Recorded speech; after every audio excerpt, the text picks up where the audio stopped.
Perfect. Thanks, guys. Thank you, Ash. Guys, thank you very much for being here today. Also, API, thank you for having us here and hosting the session. Can I just maybe welcome our panelists to the audience as well? Emma Miller, which is the CEO of Kakai, which is disrupting the water reuse market with her model, and Labalalo Luyada from the Water Resource Group in the World Bank. Today's session is an interesting topic. It's quite a mouthful. I just want to get it out, and I'm going to just paraphrase it again, just for the audience benefit. A look at power and water in real estate and how energy provision and models will drive water security in real estate. It's a mouthful. It's quite wide. So maybe before we start and with the questions to the panelists, I just want to dissect that in three main themes, and we can focus on those. At the end, I also want to allow maybe for 10 minutes of questions from the audience, if that's okay, Ash. Just let me know whether we can do that or not. Okay, there's no time. We're running over. So maybe afterwards, hopefully, you guys can reach out to us and we can discuss this. So the three themes I just want to touch on, I think, firstly, the correlation and interlinkage between water and energy, the utility. I think we cannot go without the other, and the other can't go without the other one. The second piece is the various models that's currently available in the market, both the traditional market, the centralized market, versus the decentralized market, where Blue and Kakai would play in. And how do we find the symbiosis and build the partnership between these two models? Because there's definitely place for both. And then thirdly, how does one bridge the gap with both public and private financing, and then therefore the management and the maintenance of these plants, both in the real estate sector but also wider within economy and infrastructure. So the first question is to you, Emma.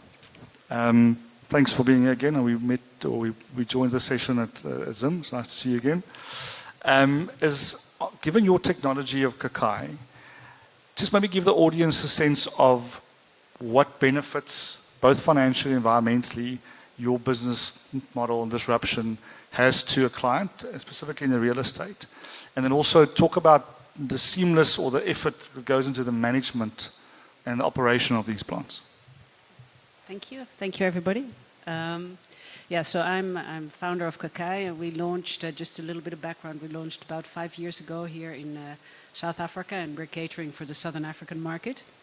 And we are providing a decentralized approach. So rather than, if you are looking at wastewater treatment or you're looking at wastewater recycling, rather than having one huge system, what we describe it, because we use a Danish-based technology, very much a sort of a Lego-based approach, where you break up either a precinct or a university or an area, and you look at smart ways of generating or regenerating clean water from your wastewater at source, and also reusing it at source. So from a financial benefit point of view, we've seen that by doing that, you really do generate significant cost savings, because you're effectively recycling and generating a very valuable asset that normally would just go into a drain and disappear, and that you can use either for reflushing, for cooling towers, or for your irrigation. And the irrigation part is very interesting, because previously, especially in water-scarce country like South Africa, people will generally build, let's say, a parking lot at a shopping center with very little green, because you know that water is going to be expensive. But now, what if you would build a development where you know that you're actually going to have a lot of trees, because you actually have a lot of water? So just put a Dutch hat on and say, oh, I got so much water, now I'm going to create much more shade than I normally would, because I'm generating all this water. So from a financial point of view, I think I mentioned the cost savings, and it actually can become a financial asset for residential developments, who can then obviously charge that onto the tenants. The second one was environmental, wasn't it? Yeah, and so the technology is fully biological, so it's biomimicry, effectively biomimicry in a pod. So you're actually, in many cases, replenishing your groundwater and your soil. Those was the maintenance. The maintenance, yeah. Okay. So the technology that we use, and we've made it Africa agnostic, but it's a Danish technology that was really built around a very favorable regulatory framework in Denmark, promoting on-site wastewater recycling. So their vision was very much, okay, we're polluting our rivers, we've got all these French drain in remote areas, and in cities, for us to start upgrading pipes and pumps that have been built 50 or many more years ago, decades ago, why don't we let the buildings recycle their own shit, their own wastewater, and then we will focus and invest in drinking water. So that regulatory framework unleashed a lot of innovation, and out of that innovation came a technology that we've embraced and launched in Southern Africa, which has about 70% of the market in Denmark. The maintenance thereof, because it's typically also designed for households and for holiday houses and private homes, is very, very straightforward, very easy, and we say it's blonde-proof. Actually, I could maintain this pod. Obviously, when you get economics of scale and you get bigger systems, you need somebody a bit smarter than I am when it comes to maintaining the system. But it's very easy maintenance, very easy install, and it's effectively mainly preventive maintenance because, again, it's biology. So the user has to just make sure they don't put things in there that they told us that they wouldn't put in. So, yeah, I think that's it in a nutshell. Thanks, Emma. That was quite comprehensive. Thank you for that. Maybe just a follow-up question. To implement your system, can you do it on greenfield developments, in brownfield, or is it more easier in a greenfield, I would expect probably? Just maybe touch on that from an integration point of view and implementation point of view. Okay, so it has different uses, as I said, residential development, shopping centers, warehouses. Obviously, if it's a new development, we really like it because we can sit with the architects, we can sit with the engineers and say, okay, how are we going to cool the building? How are you going to use landscaping to make the building more efficient? So you can become much more, you really can start implementing full circular thinking. If it's a retrofit, well, we actually did it here in the V&A, and we're using it for reflushing. So we basically take the sewer pipe and you have a valve and you just take how much you want. And you treat that for your reflushing, and anything you don't want, use either, your excess water goes back in the sewer, and you just take the portion that you need for your reflushing. So, yeah, but again, you're making a very good point. That building actually had double piping. 5 years ago, taking an existing building and putting double piping in there was an absolute, it was a no-no. But we are now specifically at municipalities where the central infrastructure is completely collapsed. Shopping centers, they're all repiping. They're putting the double piping in because it just makes financial sense. Thanks, Emma. And I think you're touching on a very good point there. I think in your last point with the municipality working with the public sector. And Babalo, I want to go to your side and maybe just ask you a question around how do we ensure that energy provision would lead to water security within a broader, not a real estate, but more the municipality, broader infrastructure within South Africa? Yeah, good morning to everyone. I think that's a very complex one, but at a basic level, I think there's the need, as you highlighted, to recognize the interdependence between energy and water. So in our country, with our geography and the systems that we've got in place, you actually can't provide water without energy. So the two securities are interdependent, and I think with load shedding we saw quite a bit of that. So I think the trick then is to see how do we make both secure, and how we leverage interdependencies between the two such that we can get to a point where we've got security on either. What that looks like will differ on context in terms of your power needs, what you're trying to do, where you're trying to do it, why you're trying to do it. So it becomes a bit nuanced, but the link is there, and it's quite straightforward and critical. Thank you. But on that point, how do we ensure, I think back to Kema's point, where within a municipal infrastructure where there's a collapse of infrastructure, that the role that the public sector plays versus the role that the private sector plays, and how do we try and bridge the gap, find the symbiosis between a decentralized model versus a more centralized model, from your experiences and from what you've seen in your broader scope within Africa and the rest of the world? So the easy way is to have functional entities or governments or municipalities. But I think as we've seen in our experience, that's not so easy. Then the second option that you have, which is not an alternative, is to decentralize, because I think decentralization puts you in a position where you don't have the risk of a single point of failure.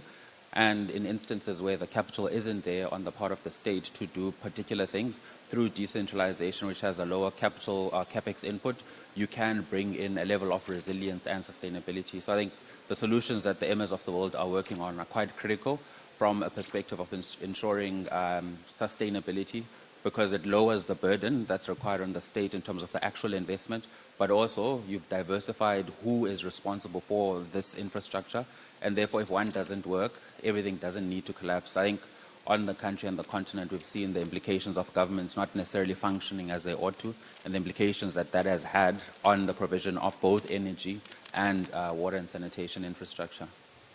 Brilliant. Can I just Please jump add, in yeah. there? I think what's very, very interesting and super exciting what we're seeing now in South Africa is that, taking Denmark as an example, the moment that regulatory framework was in place, you really started seeing that decentralization, it doesn't remove or replace centralized infrastructure. That role still remains important. But it supports and it works as a hybrid system. And what we're now seeing in South Africa is that in June, actually, the National Water Act was updated to actually allow for decentralized water reuse, to actually encourage it. Because the argument that was there for many years, it's still there, with a lot of municipalities where they say, well, I don't want to lose my sewer charge, so I'm not going to allow you to do this. This is not allowed anymore. And that is a very, very exciting development.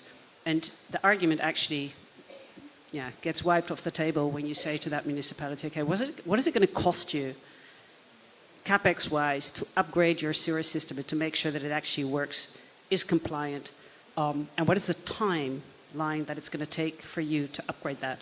So even here in the city of Cape Town, there's an incredible amount of investment in upgrading wastewater treatment works, but that takes 7 to 10 years to upgrade. And by that time, your population has also increased again.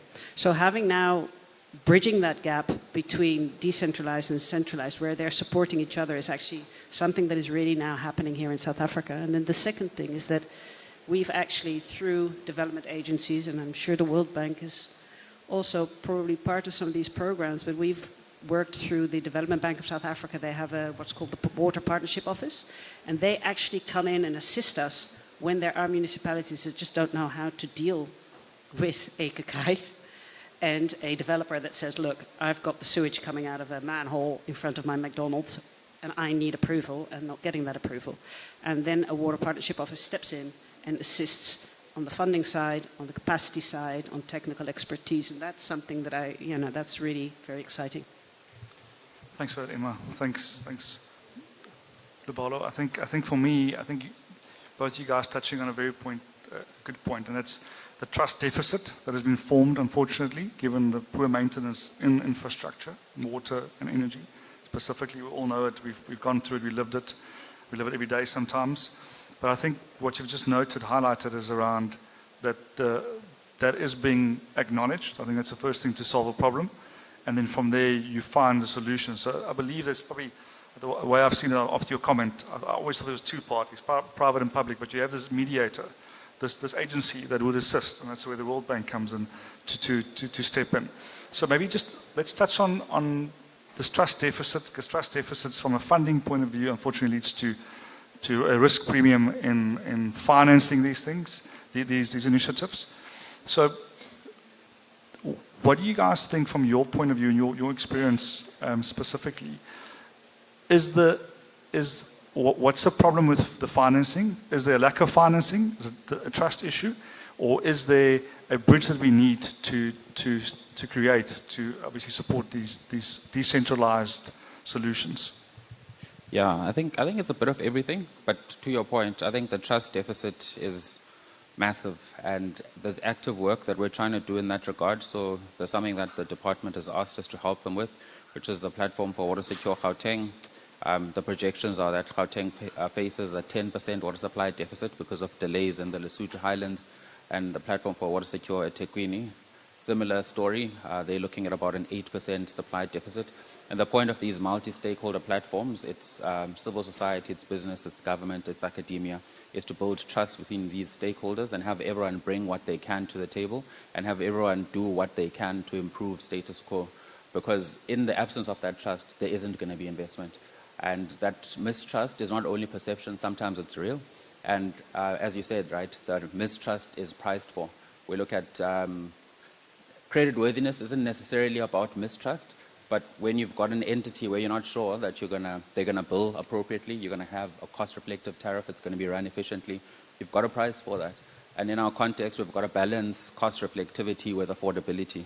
And you find in many instances, when we get to the detail of projects, they actually don't pass the test because we don't have assurance that at this particular tariff that's required, the billing is going to happen, the collection is going to happen, and the money is going to go into the right places. And even if we explore public-private partnerships and all manner of other things, in the absence of that trust, it still stands.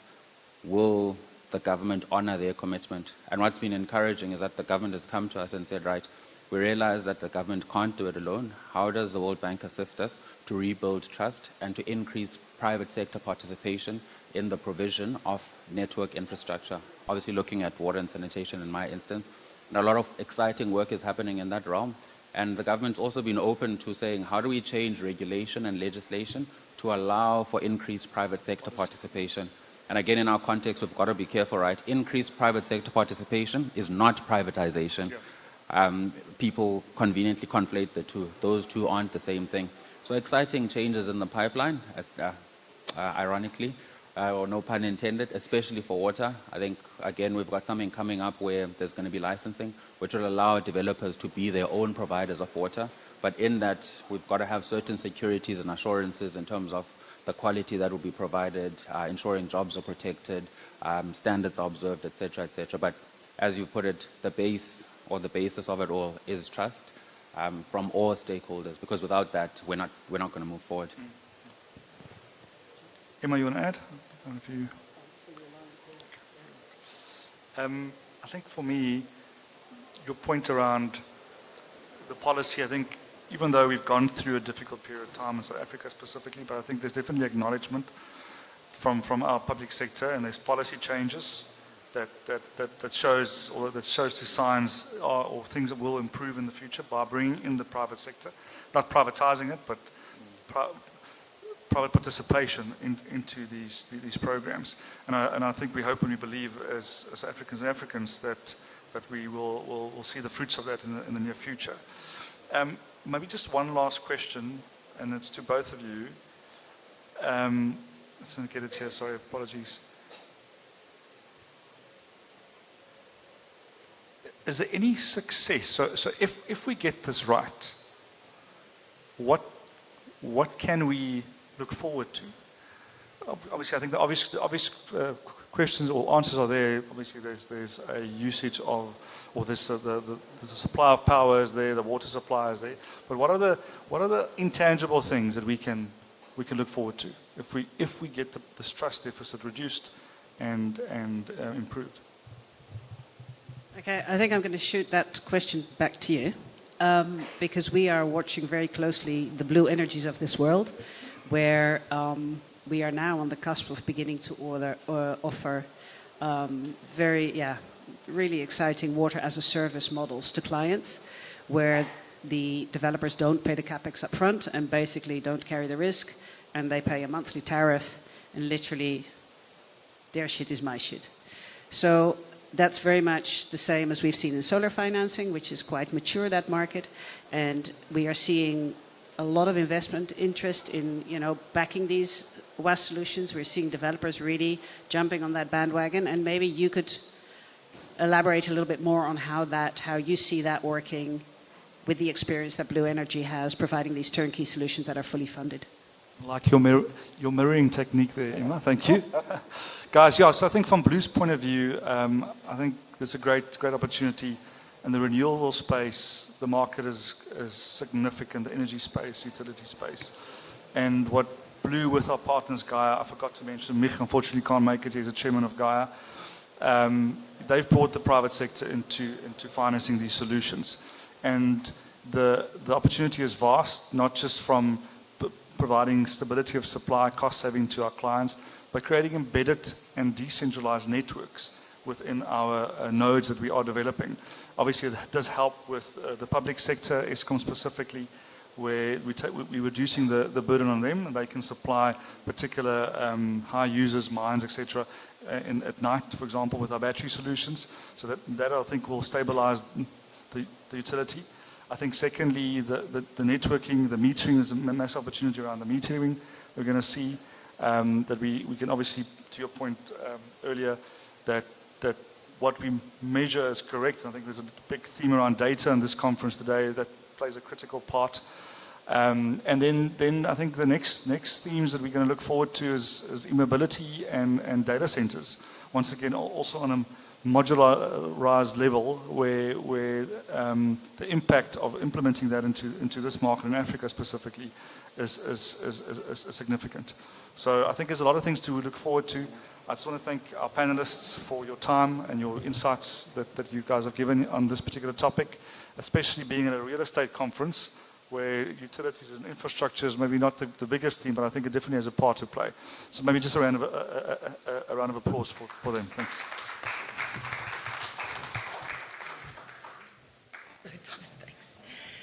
Thank you so much.